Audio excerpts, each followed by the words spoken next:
The emergency room at Moses Taylor Hospital is always a busy place, but in bad weather it gets even busier. Mary Nolan of Oliphant worries about her shift this weekend. I'm a little bit leery about coming in, but just if we leave the house early and drive carefully, hopefully won't be a problem. One ambulance service offers to pick up hospital staff, but some workers will just pack a bag Saturday and spend the night in an empty hospital bed. Because the hospital expects to be busier, officials are now looking over a special on-call list. Should we need additional staff to come in, we know who's geographically closest to the facility, and we call them first. The storm last week is an indication of what hospital workers and others expect to be traveling in. City police are also preparing for the worst. The department will put change on the patrol cars and may call on the National Guard for assistance with four-wheel drive vehicles. If the snowfall is heavy enough, the mayor may declare a snow emergency in the city. That means anybody whose car is parked along a snow emergency route will have to move it so the plows and emergency vehicles can get through. It gives us the ability to move fire equipment around, emergency equipment, and the DPW equipment so that we can clean the streets in a more reasonable fashion. It also allows us to get the streets open going to the hospitals. And, of course, Pennsylvania Power and Light is standing by, waiting for its so-called nerve center to light up. The flow of power to 8 counties is controlled here, a flow that will likely be interrupted. In a storm that's predicted of this type, there is a chance that there could be outages with many people for long periods of time. Consider this. Last week's storm left nearly 200,000 PP&L customers in the dark. Jeff Scott, Newswatch 16, Lackawanna County.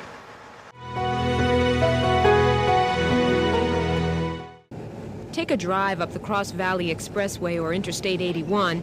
As of the afternoon, you'd have little company on the road. The blizzard makes it look like a white desert. Most people couldn't make it off the side roads.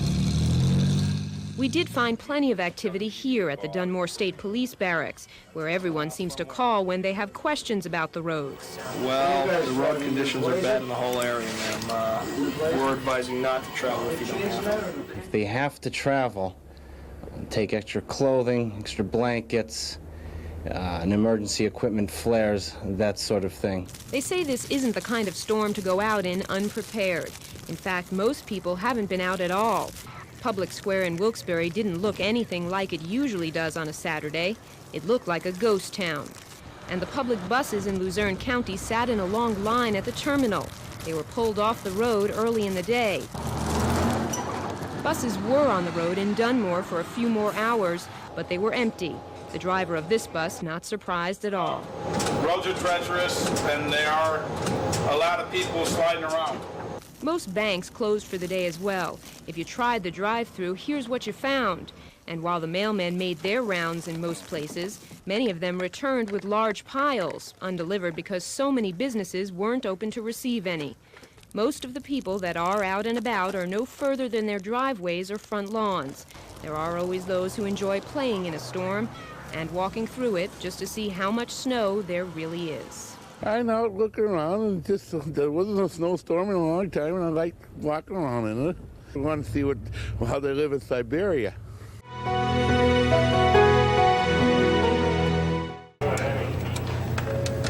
May I have attention, please, for those passengers traveling outbound United Express flight 6396 with service to Washington Dulles Airport. This flight has canceled. And so it goes, all morning long at Wilkes-Barre Scranton International Airport, one flight after another canceled. The blizzard of '93 bears down on the East Coast, leaving airline passengers stranded and airport terminals deserted. Among those grounded, 3 West Point cadets on their way to the Cayman Islands. There's really nothing you can do. I mean, everyone's closing. Once one airport closed, everyone else closed. So we're just trying to deal with it. You can't really get upset. So I guess we'll just spend part of our spring break here. And so it goes. I decided to change to 10:20, and the 10:20 out of Wilkes-Barre is canceled, so they've got me on Monday. So I miss Los Angeles and go directly to San Francisco. Despite the fact that most flights have been canceled, airport maintenance crews are still busy. Every available worker is on duty, trying to keep up with this storm and clear the runways for the occasional plane that does try to land. So what we'll do is we'll go out on the runways, we'll plow the snow and broom as much as needed so it doesn't pile up too much, An army of plows and trucks called brooms make their sweeps of the airport runways. Flights are canceled, but the airport stays open. Giannone says ice is worse than snow to clear. This storm is supposed to pack both, turning this into a long weekend for airport workers and travelers. Their bags remain packed, but at least for now, they're staying put, trying to make the best of a bad situation. Barbara Barr, Newswatch 16, Avoca.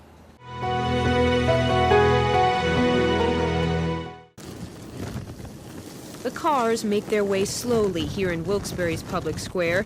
The snow was the first problem this day after the storm, but the wind made sure to leave its mark too. At this gas station in Wilkes-Barre, we see another sign that's completely down. And just a few blocks away, some residents spend hours trying to find their driveways and front porches. It's a job that I wouldn't look forward to again, that's all I can tell you. It's not for me. There's a big job facing me right now with getting this out of here so that the snowplow can get in eventually. Eventually, everything will be clear, but that could take some time. As the wind blows snow onto the square, most businesses remain closed. At the Kirby Center, a police officer puts up this sign, "Sunday's performance is off." Surprisingly, there are cars coming and going at this price chopper in nearby Wilkes-Barre Township.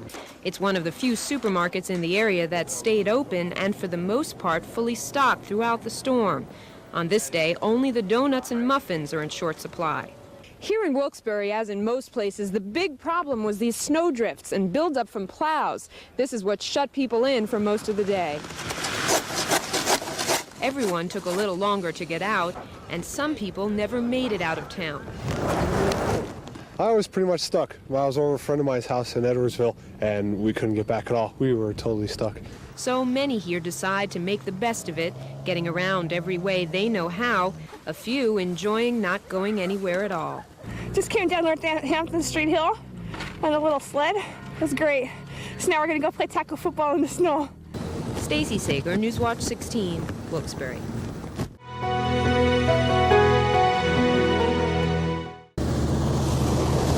This is the morning after, and Jerry Lynch of Scranton is one of many who braved the bitter wind to dig out. But just as he was tackling one problem, something else went wrong. The power went out. Well, I was outside here shoveling the snow, and we could hear this buzzing noise that came up through the lines. And the traffic lights went out, and the electricity in the house went out also. And we were cooking a turkey. I have it on the grill in the backyard right now. Signs of the power failure could be seen up and down North Main Street. People stuck in this part of West Scranton, such as Lavonda Laybourne, tried to make the best of a bad situation. There's no heat. It's getting cold now. We got coffee. We got the gas stove. We'll turn the gas stove on to heat it. About 3,500 people in West Scranton lost their power. In case you lose your power during this stormy weather, there are several things you can do. First, PP&L says close off all rooms that aren't needed. You can also hang blankets over windows and seal off cracks around doorways to keep the warmth in. Second, dress in layers. Wrap yourself in blankets and wear a hat. And third, if your power does go out, most frozen foods will last 48 hours, but make sure the freezer door is closed tightly. Bill Kennedy has one other piece of information that may help you get through the darkness. Don't feel bad, you ain't the only one. After all, there is comfort in numbers. Barbara Barr, Newswatch 16, West Scranton.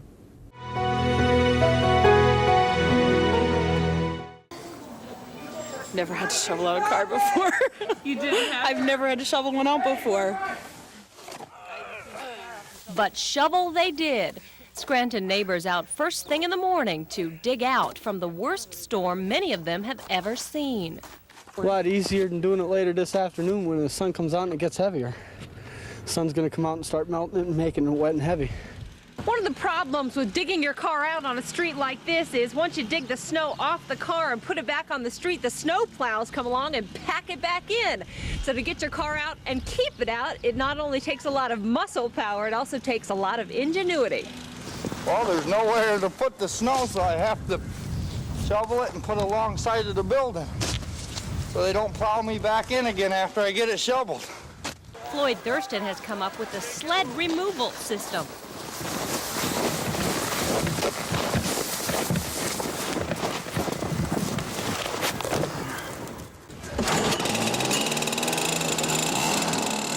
John Halfpenny prefers to let the snowblower do some of the work, at least the sidewalks. But it didn't take long for me to notice where that snow was going. Here, you're blowing it right onto this yard over here. Is that your yard? No, it's the neighbors, but I clean their sidewalks so they don't get too mad. Is there any gas stations open at Southside at all? This guy wanted to use his snowblower, but he didn't have any gas. Some people didn't even bother trying to dig out. This woman found a better way to get around. But for the folks using wheels, digging out was just the first battle. Getting the car to move is another, but with a little help. Success, it's great. Thanks. Oh, brother. And after all that work, there's one more trick. Trying to keep someone else from taking your clean parking space. Chris McCabe, Newswatch 16, Scranton.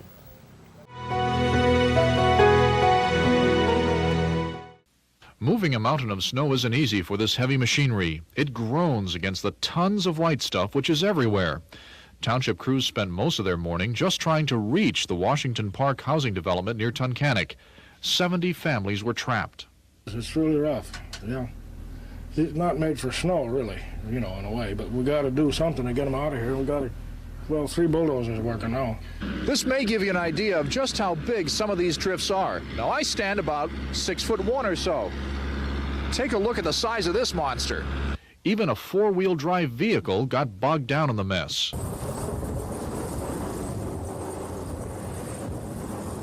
As the sounds of the machinery grew louder, more people ventured outside. They welcomed the snow removal crews as liberators. Hooray!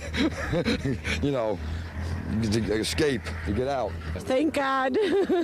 I hope they come down this road so we can get out. The people who live in this Washington Township development had phone service but were physically cut off from the rest of the world for 3 days.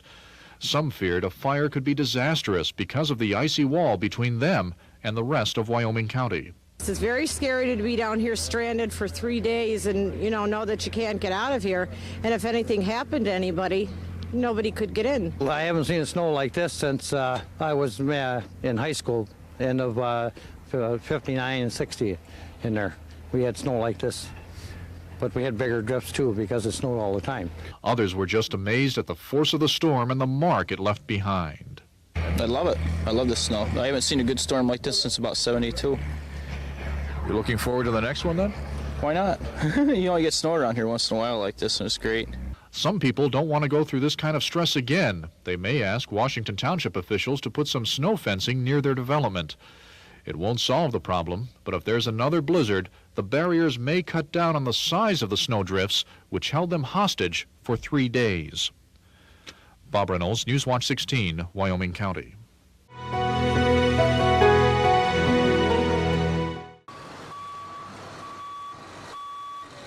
Downtown Scranton looks more like a construction site than a business district this day after the storm. The city using front-end loaders and huge dump trucks to pick up the snow and haul it away. It's so much snow, to plow it, it just piles up along the curb, and it just you just have to get it and physically move it out of here. By mid-afternoon, the digging out also well underway in surrounding communities like Dunmore. Many ventured out looking for the paper, a Sunday morning staple, but had no luck. They have the classified sections and some of the magazine sections of the paper, but they don't have the news sections. With or without the Sunday papers delivered, stores did open up. Folks who didn't stock up before the storm nearly cleared what were already hurting store shelves. I only live like 3 blocks down the street, so they were open. So if I came to get food, so now I can go home and just stay in the rest of the day, or 2 days, however long I'm snowed in. In Luzerne County, folks who pulled off the interstate and turnpike to get a motel room during the storm expected to be gone by now. Instead, many were forced to wait it out another night. Yeah, I like being home.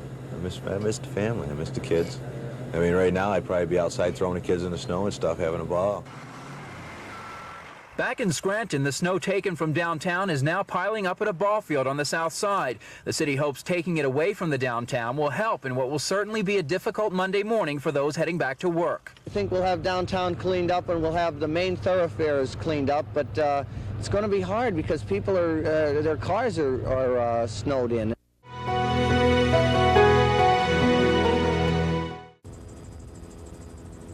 PennDOT crews have cleared the snow and ice from both lanes of Interstate 81 in Luzerne County. And from Skycam 16, you can see the traffic moving freely.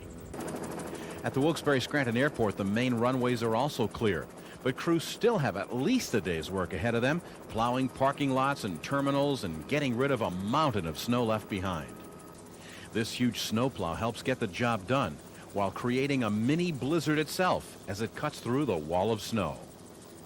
By now, most of the interstates, the turnpike, the airport, the main roads in northeastern and central Pennsylvania are open. The crews have been battling the blizzard for a couple of days. Now comes the task of trying to dig out the people who live in the more rural parts of our area. We found this truck plowing streets in Jackson Township outside of Dallas in the Luzerne County area. Kids play and wave to Skycam 16 while enjoying a day off from school. The scene from Skycam is remarkable. Impressive to even Skycam 16 pilot Jack Ruland. It looks as if there's more snow than I've ever seen. I've been flying out here for about 14 years for the station, and I've never seen this much snow since I've been working. Here's a scene we found in a rural part of Columbia County. You've got to imagine the driver of this car just abandoning it as the snowfall was reaching its peak. It'll take a lot of digging to get it unburied and back on the road. But the blizzard also created the opportunity for a lot of fun. We found a lot of skiers swooshing down the slopes of the Blue Mountain Ski Resort in Carbon County. Conditions look just about perfect, and it looks like ski season will be a bit longer this year, partly due to the blizzard of '93.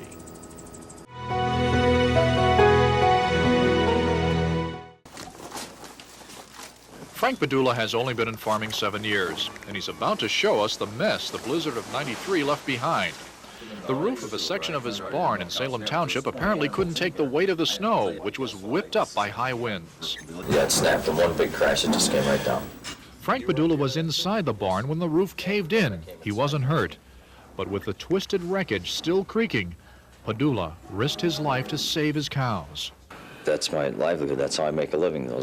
I raise those cows from, young ones. And that's part of my business. Several animals were injured. One didn't make it out alive. Padula says his insurance won't cover the damage. Pick up the pieces and rebuild. Try to get it back together. Get things straightened out. The problems for the Padula family doesn't begin and end with their collapsed barn. Take a look at this. The road, or what should be the road, going into their farm is completely impassable with 3 to 4 foot drifts. The only way in and out is on foot. And there doesn't seem to be anybody at this point coming to help them. And I think the township, a local excavator, someone with the machine should get here and dig them up. Like if he had to get an emergency vehicle down there, there's no way. He cannot get down there. I tried with my truck and waste of time.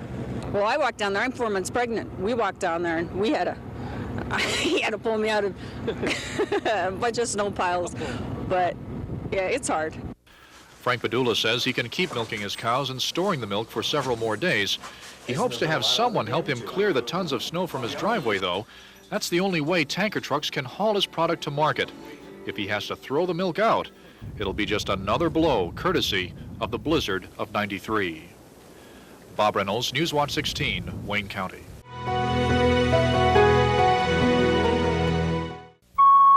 I want to thank you for the outstanding service and coverage you have done for this blizzard of '93. It was a great help having the hourly updates, and for all the time and effort and hours you put in, I do deeply appreciate it. I can appreciate your coverage of the storm of the century. As far as I can recall, a foot of snow to me isn't anywhere near what happened when Agnes occurred in 1972.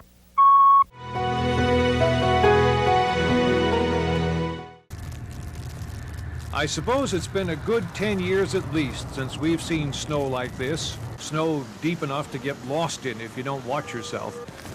We used to tell our kids about this kind of snow, how tough it was to get around in it, how we'd go to school anyway, how they have it a lot softer than we did when we were their age. Well, that story's out the window now. Our kids have their own tales of snow they can tell. The blizzard of '93 saw to that. When you think about it, a lot of the kids out playing in the snow today have never seen snow like this, ever. It is a new experience to walk out into a world so white, so crystal clear, so thick with snow. It has brought new meaning to the word fun. For a kid, snow is always that, but when you get so much that it is higher than your head, The excitement of it all is almost too much to bear. In the course of events, this snow will melt and spring will come and life will go on. It always does. But aside from the remarkable event the storm itself was, there is also a memory that's been created. These kids will now have ammunition for their own kids someday. They will tell them, if you think you have it bad, you should have been here in the blizzard of '93. Now that was a storm. Gosh, I wish I had a line like that. I'm Mike Stevens, Newswatch 16, on the Pennsylvania Road.